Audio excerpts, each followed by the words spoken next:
Comme à leur habitude, les Vernier profitent de leur petit déjeuner du dimanche matin avant de se rendre à la messe. Anne-Sylvie, Denis et leurs 5 enfants sont établis à Bru, en Ille-et-Vilaine, depuis presque 15 ans. Et depuis que leurs enfants ont grandi, leur manière de vivre la messe en famille a aussi beaucoup changé.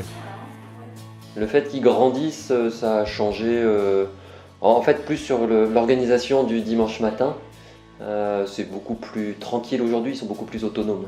Aujourd'hui, on essaye d'être ensemble à la messe, même si on n'est pas au même endroit physiquement parlant dans l'église, puisqu'il y en a qui sont au service, il y en a qui peuvent jouer de la musique, être avec les enfants de chœur. Ça reste un temps familial parce qu'on vit la même chose, même si on n'est pas au même endroit dans l'église. On a entendu les mêmes paroles du prêtre, on a entendu les mêmes chants, la même, enfin voilà, c'est la même célébration qui nous nourrit. Si elles viennent aujourd'hui avec leurs parents, Lucie et Maëlys se rendent de plus en plus à la messe avec leurs amis de la paroisse et du scoutisme. L'occasion de développer leur foi avec des jeunes de leur âge. Le mercredi matin, on a la messe qui est proposée. Et du coup, on y va. Et après, il y a un petit déjeuner qui est proposé et on retrouve nos amis là-bas. C'est important pour nous de venir des fois à la messe sans nos parents. Ça nous permet du coup d'approfondir notre foi. Des fois, on se motive toutes les deux et après, on y va. Et puis, c'est sympa d'y aller à plusieurs.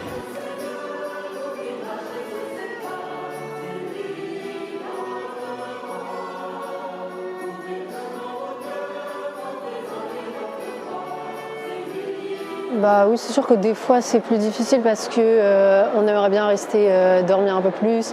On a des activités avec le lycée ou les autres activités en dehors. On aimerait profiter des fois d'avoir plus de temps le week-end. Mais c'est quand même important de prendre ce temps d'aller à la messe. J'ai quelques amis et ça me permet de mieux suivre la messe quand je suis au serment d'assemblée que d'être avec mes parents et de des fois me détourner et de plutôt parler à côté avec des amis si j'ai des amis à côté de moi. Parce que si jamais il n'y avait que des vieux, c'est pas très animé.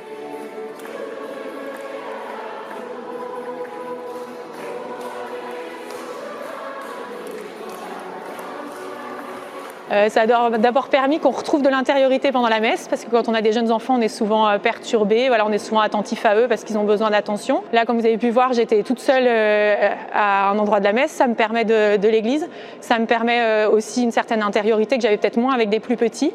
On retrouve une autre étape de vie pour vivre sa foi pendant l'Eucharistie. La paroisse y est pour beaucoup, c'est vrai que le dynamisme qu'il y a permet aux jeunes de sortir de chez eux. Sortir d'eux-mêmes. Effectivement, si on est dans une paroisse qui n'est pas dynamique et où ils se retrouvent toujours tout seuls, au bout d'un moment, l'émulation, elle tient plus. Donc effectivement, une paroisse vivante, ça permet de les garder motivés. Ils vont voir leurs copains, copines et ils savent que ça va leur donner de l'élan pour la suite. La messe même, c'est une aventure avec le Seigneur, c'est une rencontre avec le Seigneur. Si les parents, déjà depuis tout petit, effectivement, ont pris l'habitude d'initier effectivement les enfants au fait de venir à la messe, ils vont grandir tout doucement en étant déjà dans l'économie des choses. Mais là où quelquefois ça peut devenir effectivement un peu difficile avec les enfants, surtout à l'âge de la préadolescence ou de l'adolescence, où dans notre monde d'aujourd'hui on est beaucoup dans l'émotion quelque part, et bien si la liturgie est bien vivante, que le lieu qui mène cette liturgie est vivant, qu'il y a de beaux chants, encore ça peut motiver effectivement les adolescents, où une bonne partie vit beaucoup à partir de leurs émotions. Mais la foi est beaucoup plus profonde que les émotions. Il arrive qu'on soit avec les jeunes sur une paroisse hyper privilégiée, là c'est super, donc ça se fait tout seul. Mais aussi il y a des paroisses qui peuvent ne pas être privilégiées du point de vue des ressources humaines et ainsi de suite. Mais là, la question peut se poser de dire, il y a déjà de penser la paroisse pour moi, c'est-à-dire en disant mais qu'est-ce qu'elle m'apporte la paroisse?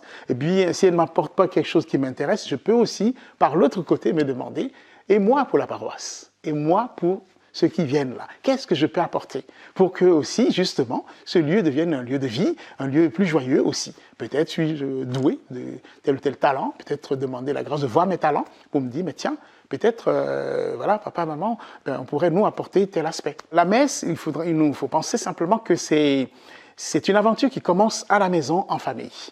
hein, où on peut, par exemple, s'amuser peut-être à lire un petit morceau d'un texte avant de venir. Voilà, tout simplement, déjà pour être déjà dans, voilà, de se mettre un peu les textes dans le cœur.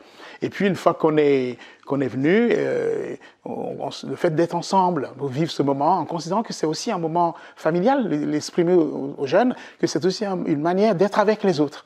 Et aussi de vivre notre prière avec d'autres aussi, qu'on n'aurait jamais rencontrés si on était resté à la maison.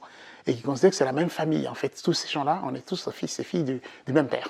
Et puis, il y a bien sûr le vécu de la messe. Puis, on peut se donner aussi comme moyen un peu d'intéresser ces jeunes, quand on rentre après la messe, de partager au moment de l'apéro, si on fait un petit apéro, où ils ont invité des amis ou tel ami avec eux, éventuellement, c'est de dire, bah, tiens, qu'est-ce qui dans l'homélie du prêtre t'a un peu intéressé, ou bien qu'est-ce qui t'a touché pendant la messe, et en guise de partage.